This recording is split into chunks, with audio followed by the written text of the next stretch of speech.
Thank you for staying with us. Energy analyst, I should say, Kojo Poku is our guest. He'll be joining us shortly as we get into the newspapers. But the latest developments, some of which the papers capture that tussle, if you like, back and forth in the National Democratic Congress, the minority end in Parliament, and the vacillation. Do we have a new crop of leaders or do we not?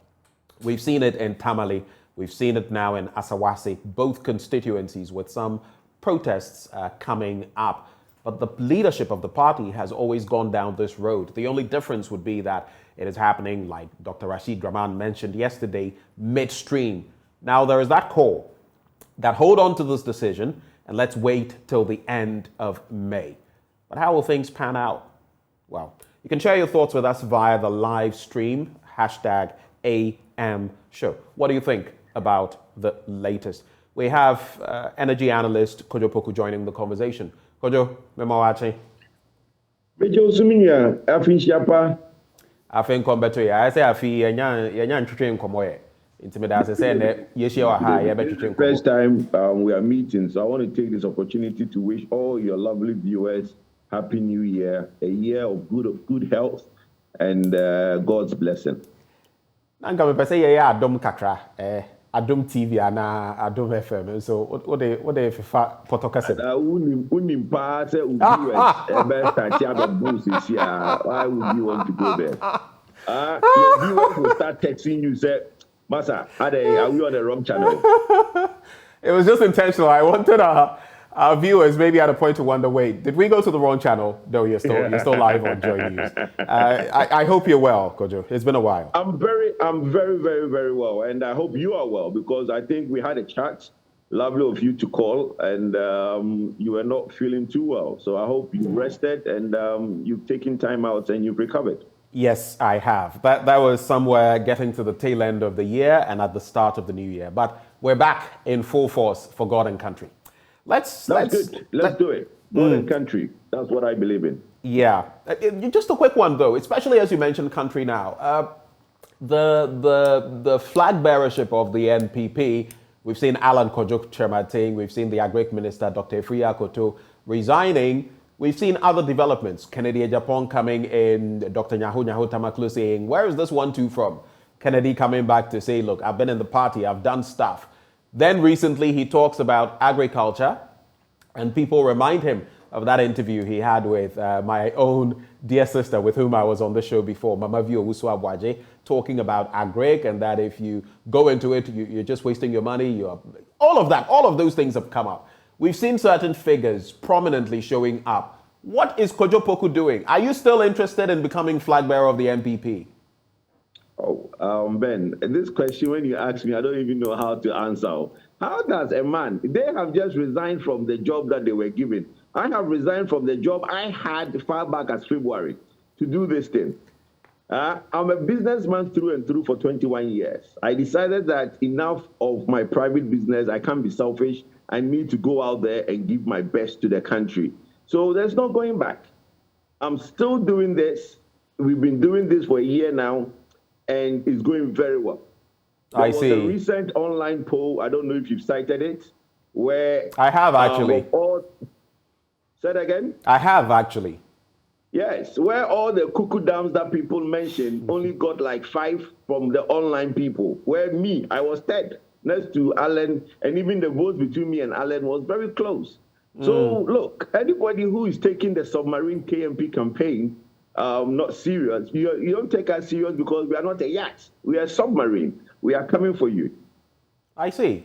I was just asking because, not because others have resigned, but because I've seen some movements here and there and caucuses. I mean, recently we also heard of the fact that Alan Kojo Chermating was meeting with some religious leaders, all in a bid to, stoke the fire of his campaign. That's why I was asking you whether maybe you are not falling to NATO membership, like Alan Chermating says, no action, talk only. Listen to me, right? Listen, everything that everybody else is doing is to endanger visibility, popularity, and those things. But this contest is not about that.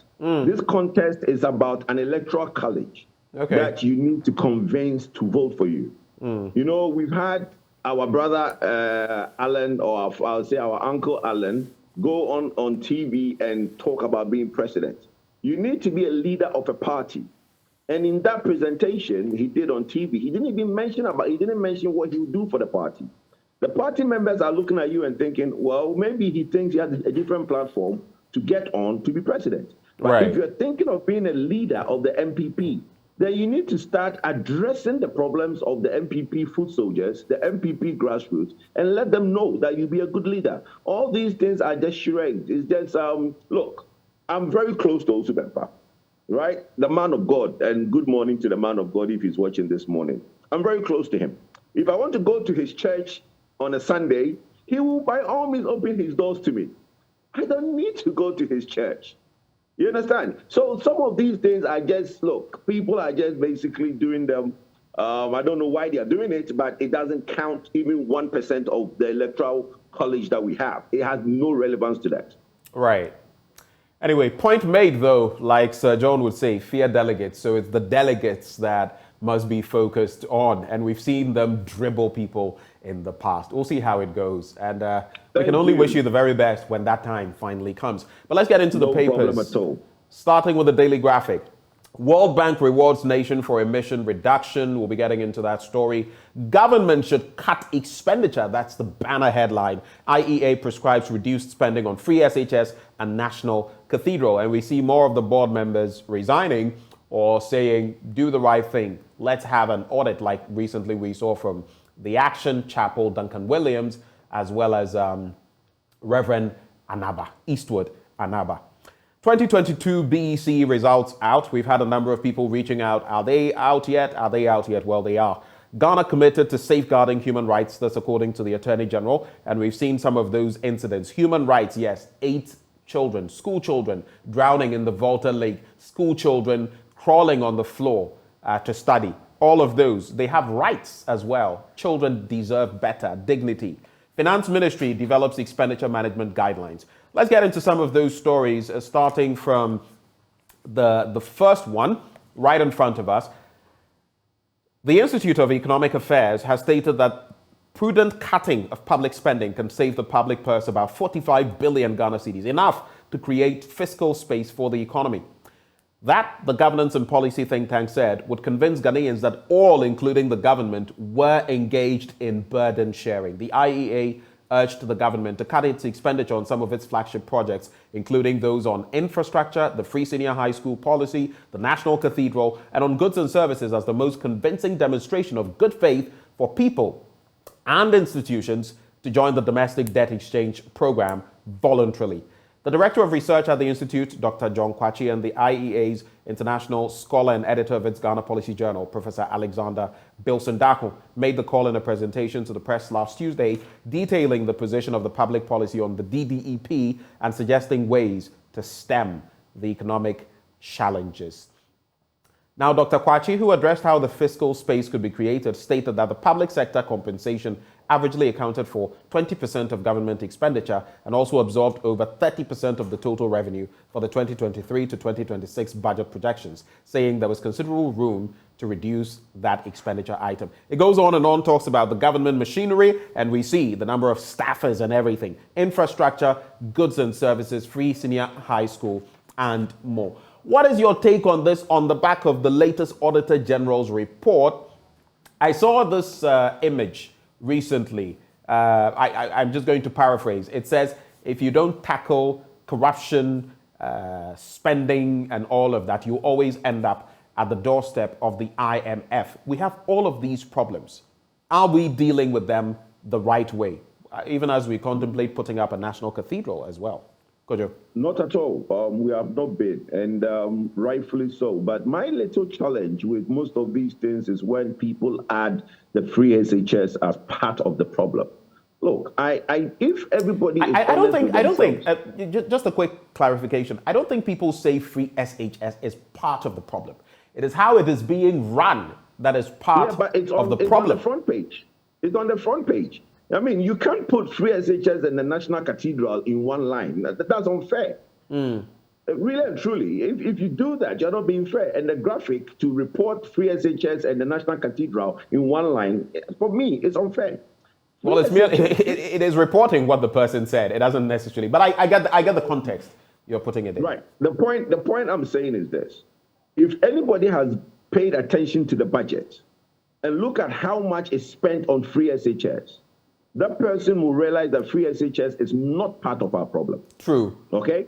Now, the next stage of the conversation, which is cut government expenditure, 100% right, 120% right. You remember as far back as November 2021, I was on air.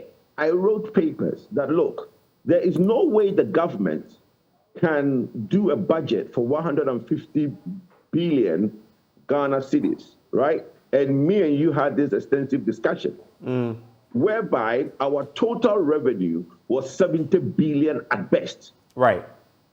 So you are going out there to say that you're going to spend 150 billion, but your revenue is 70 billion. So where are you going to get the 80 billion from?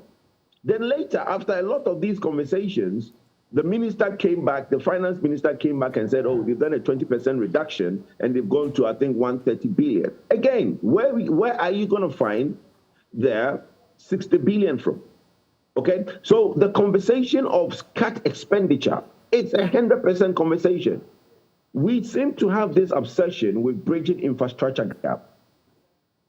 As far back as 2010, when we had found oil in 2007, and we were going to go to first oil in 2011, I said that there is no point trying to do all these mega projects that government wants to do at that time, borrowing heavily to do all these infrastructure projects in the name of bridging infrastructure gap.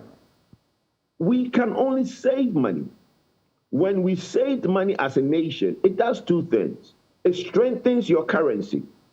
It now gives you reserves that allow you to plan properly.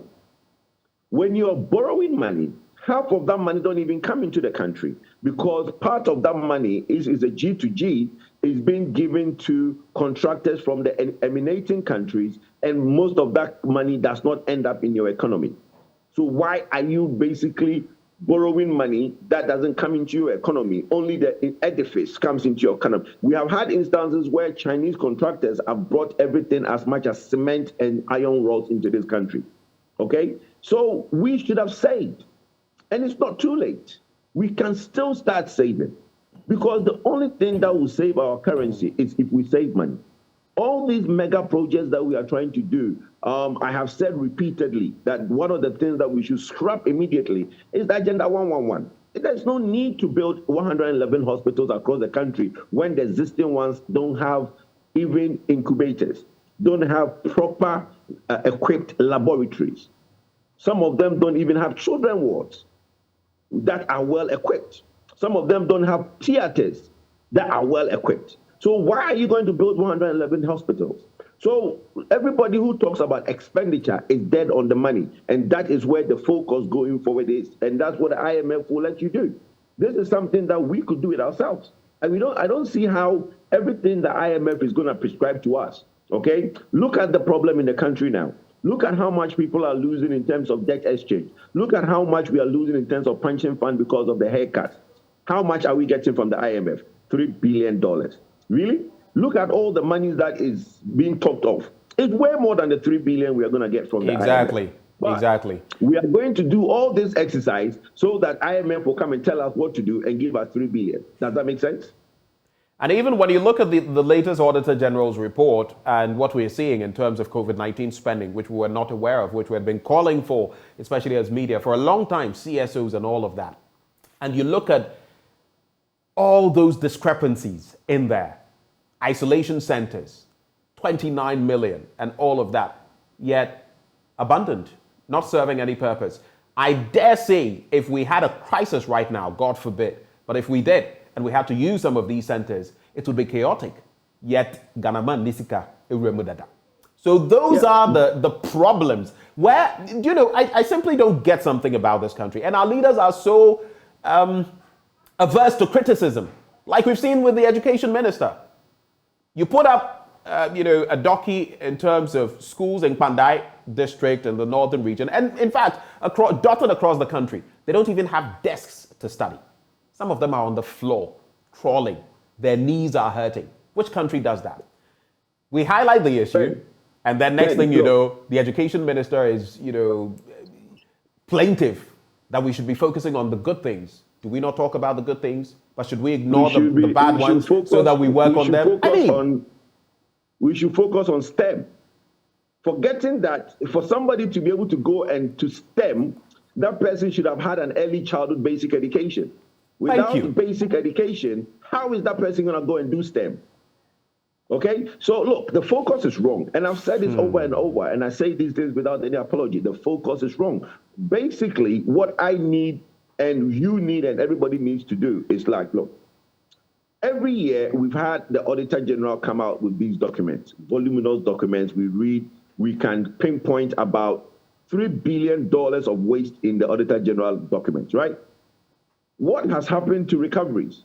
One of the things that the PAC committee should do before they now go into this year's audit, they should tell us what they did the previous year to recover what was recovered. Okay? We don't get any updates. Whether it was discrepancies, whether it was bad reporting by the Auditor General, whether it was true, whether there's proper mismanagement and the money was recovered, who was sent to jail, who was prosecuted, what cases are being pending, okay? We've had year on year of Auditor General reports telling us of voluminous monies that people are misappropriating or stolen. We don't hear anything again. The journalists don't follow up. The politicians don't follow up. That's it. PAC sits, goes into it, and then that's the end of it. Right. So it's a problem. It's a problem, my brother. We need to cut spending, cut the misappropriation, go after the corrupt, okay, and jail the people that needs to be jailed. Last week, I put up a document that I'm going to build the biggest jail in West Africa. And people said, Mr. Puku, why do you want to become president and build the biggest jail in West Africa? We need to build a jail to put all the corrupt people in there. And I don't think if you look at the number of corrupt people in the civil service and tech, you see, when we talk about corruption, it's not politicians. The technocrats. Anyway. Technocrats and civil servants, my brother. I mean, the politicians have their fair share, but I agree with you. The technocrats, because they come into the technocrats and they get corrupted, my brother. They come in and they get corrupted by the technocrats and the civil servants. Well, we'll see how that goes. And I've hoped against hope, but where things are headed now, I see some of these reports, I read them, and I just wonder whether this country has any real future. I am usually very optimistic, but I have watched things over time, especially in this Fourth Republic, leadership upon leadership, and I'm really beginning to wonder as a young person whether we're going to make anything of this enterprise. But God be with us. I have said over and over, Ben, that the trajectory we are on, if we keep on that trajectory, we will not be here in 15 years. And that is something anybody can take my words for. If we stay on this trajectory and there isn't a U-turn, right? We are not going to be here in 15 years. When you say we're not going to be here, what do you mean? Will Ghana collapse? We're not going to have a country. We're not going to have a country. Right. We're going to be a banana state. Because guess what? How long do you think we can continue like this? With the level of youth unemployment, with the amount of people coming out of school and not having anything to do. Okay? You are churning out about 100,000 graduates every year. Okay? Look at the numbers of unemployed and look at the deterioration of industry. So compare the two. Look at the two scenarios. Deterioration of industry, nothing is getting better. The youth is getting agitated. There's 100,000 of people coming out of university graduates every year. Where is that boiling point? You know, the interesting thing, there are places in this country where for decades they've not even been connected to the electricity grid. Parts in where I come from, the O2 region, I know places that still haven't been connected to the water grid, still haven't been connected to the electricity grid. In fact, recently in the Kpando district, Debi, for 50 years, they're now getting connected to the electricity grid. And at least for that, we can salute former President Rawlings, may his soul rest in peace. He did quite a bit of work, rural electrification, water connections, but there's still so much work to be done that we've taken for granted. And you also have, maybe reflective of most other countries, but a bit more in excess here, Every country you go Ben, to, you would see if that. somebody No, leaves, no, no. if somebody leaves in- Just a point. Every country you go to, you would notice that the wealthy, the top 3%, hold about maybe 70, 80% of the wealth of a country. In this country, because we don't have the facts and the figures, that is part of our problem. Believe you me, there are people so wealthy here, and they are so wealthy on the back of so many dubious. You look at some people. You look at how much they supposedly earn, and you look at their lifestyles, and you can tell that there is something fundamentally wrong. But our system is such that we cover up corruption. We praise those people who are corrupt. They will end up in church, front row, gift collection, hey, and we're happy with such people. But we must bear in mind, like that saying goes, a day may come when the poor are so fed up that they will have nothing else to eat but the rich. Over to you, Kojo. Well, Ben, look, marvelous saying, but let me give you a point. If somebody lives in the Volta region or in the rural part of the country, it doesn't have connectivity to water, he shouldn't kick himself too hard. People that live in cantonment, Laboni, airport. But you have to watch that statement because we're all equal under the law. No, it doesn't matter whether you're in cantonment or water. Ben, they are connected to the water, but they don't get water. Right. So it's not like some people live in certain parts of Accra and get water. The point I'm making is that if you would think that somebody that lives in Laboni and cantonment has water, right? They don't.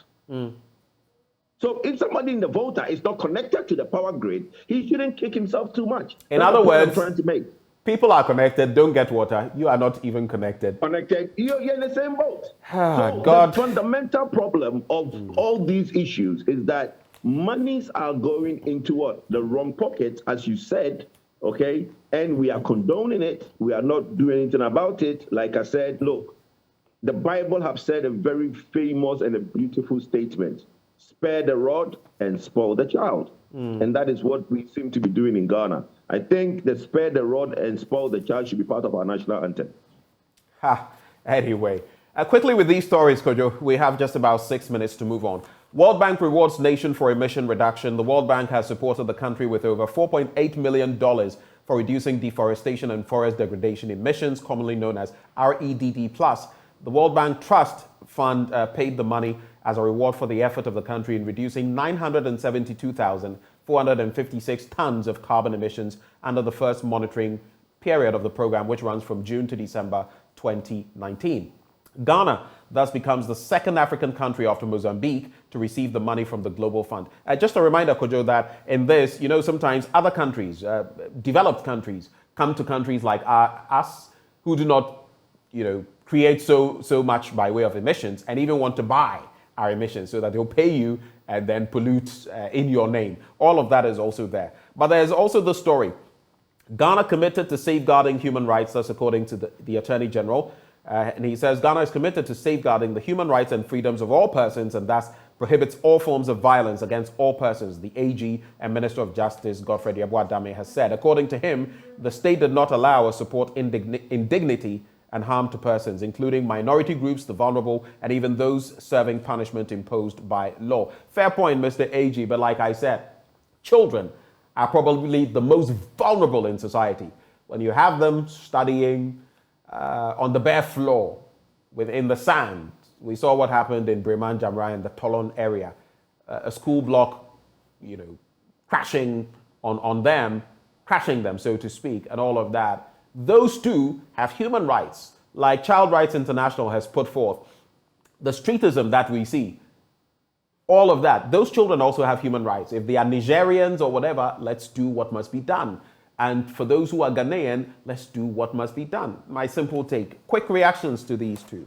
Well, I think one of the things that we should encourage in this country also is people should start suing the government and suing institutions. Will it get anywhere? Yes, it will. The courts will award, and you get compensation. Yes, you've not heard a recent sue in the social media where some girl is suing some man. Even that is going to court. How, my brother?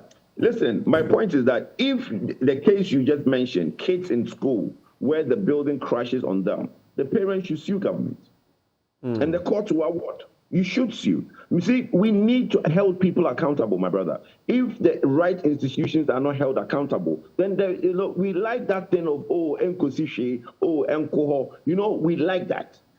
And the only fear people have is that there's repercussion. So if government knows that they can be sued, if Ministry of Education or the contractor, everybody knows there is a repercussion, they can be sued. All these things will get better. The issue of carbon credit, I think Ghana, we are not exploring the carbon credit thing much enough. We plant a lot of trees. We are doing a lot of year of planting trees, and we are doing a lot of all this afforestation. We say we plant the trees. If you were to ask, I can dare you on this, Kojo. If we had to go and say, okay, we said we're planting 1 million trees this time, we expended this sum of money. How many of those trees are available now? Trust me. Trust me. Well, I'll leave it there. Ben, do a documentary on that. I mean, Joy has a lot of resources. You guys should do a documentary on that. With 2 years of planting of trees, let's go around and see where those trees have gotten to. Because at least those that we planted in 2021, by now, a year on, should really have gotten to a stage. Let's do a program. Fair point. Page 20, this should interest you. In about 20 seconds, I want your response. Finance Ministry develops expenditure management guidelines, and the Ministry of Finance has started the preparation of a guideline for the management of expenditure during emergencies. The Emergency Expenditure Management Guideline is expected to provide the government with administrative protocols in times of emergency, such as the COVID-19 pandemic, to ensure compliance with relevant public financial management regulations, which we broke flagrantly during the COVID-19 pandemic. We did so many things, the purchasing of masks, awarding of contracts and all of that. This country, I sometimes wonder if God must be very frustrated with this part of the world. I'm sure when God looks at what He's invested in this country, human resource, natural resource, and then He looks at what we're doing. God is not looking at us. You see, if God is looking at us, if you read the Bible and you've seen the time when God had His eye on Israel, and you saw how His relationship with Israel was, okay? That's the time that you know that God was looking at some people, because there was a direct repercussion with things that happen. Even times when people challenge God's authority, He made sure that immediately He acts. Everybody talks about, the coming of Jesus Christ, the things have changed. No, it hasn't. Listen to what has happened. God no longer looks at us. He's tired, He's fed up. He's basically looking at other people, not us. Okay? So we are on our own. We need to think of ourselves. We need to do things for ourselves. This thing about the Management Act that is there. There are so many acts. There are so many policies. There are so many black and white. Who follows them? So look, you can do all the acts and policies. If the person that's sitting there does not follow them, what's the need? There's no point. I am seeing some interesting tweets from Honorable Haruna Idrisu here. In response, I'll just check this very quickly on Twitter, because what I am seeing is very interesting. It makes for very, very, very interesting reading. Just hold for me. I don't want to miss this. I'm told he doesn't have a social media account. So is that verified? And that is exactly what I want to check before I read anything, because there's supposedly a post by the former president. I'm not sure, because the number of views and likes I'm seeing there, it could be the case, but I'm not seeing. I have to be clear about this. And then the response that has been given. In fact, they appeared on both my gadgets just a short while ago. I'll cross-check that, and once we can clarify that those are the verified Twitter handles of the former president and the former minority leader, I'll look at those comments. I'm told that Haruna doesn't have social media accounts. So well, I'm seeing something here, and it's not verified, as in the handle is not verified, which is why I'm being a bit cautious. I don't think it's his. I don't think there's a lot of mischief going on social media with people putting stuff out there. Exactly. And it's not coming from him directly. So just to wrap, Ghanaian Times so that story we've done already. Students Loan Trust sets up digital payment platform for loan recovery. That's what the Ghanaian Times captures. And then GHS records 221 new leprosy cases nationwide last year. The Daily Guide, Mahama snubbed over Haruna shake-up, and EC US envoy discuss elections. I just want your quick thoughts on the entire shake-up in Parliament on the minority end and the turmoil that it seems to have stoked. What are your quick reactions? In Tamale, in Asungwase, some of the members, the faithful of the party, have taken issue with that decision. Your take? I think party members in the NDC should be patient. I'm sure from yesterday coming today, there's a lot of consultation and stakeholder meetings going on. For me, I can only comment on what I have heard reported, okay, because I've not been in any of these meetings. I heard that the reason for the shakeup is that they think that the economy is going to be front and center in the coming months towards the election, and that's why they brought Atto-Forson as minority leader. If that is true, then the person who made that decision does not understand the work of the minority leader in the House of Parliament. Because if election is going to be about economy, then the minority leader is not the one that's going to lead the election. So why now make him appoint a finance minister appoint a finance person to be the head of the minority caucus in Parliament because election is going to be about finance and the economy.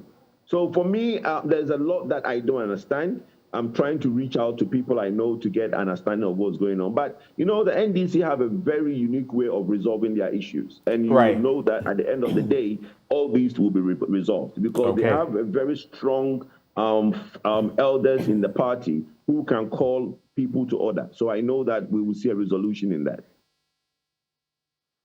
Well, Kojo, thank you so much for joining us this morning. We're grateful for your time and do have a good day.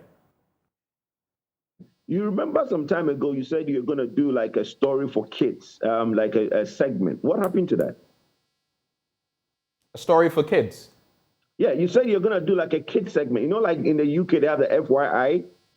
You were planning something like that, like you have a very big youthful following. I mean, because I'm on with you and most of the youth that follow me now follow you. Okay, that's a conversation I honestly do not recall, but that's a conversation we can have moving forward. Thanks for the reminder. Thank you very much, my brother. At the Daily Dispatch now, right before we go, Bawumia will be a good president. As vice, he is not really in charge. MPP's Asibe Yabua says so. And NDC changes in Parliament, good at Forson, not a novice. That's according to Professor Ransford Jampo. On that note, we settle for sports. Up next, a lot of league action coming your way shortly.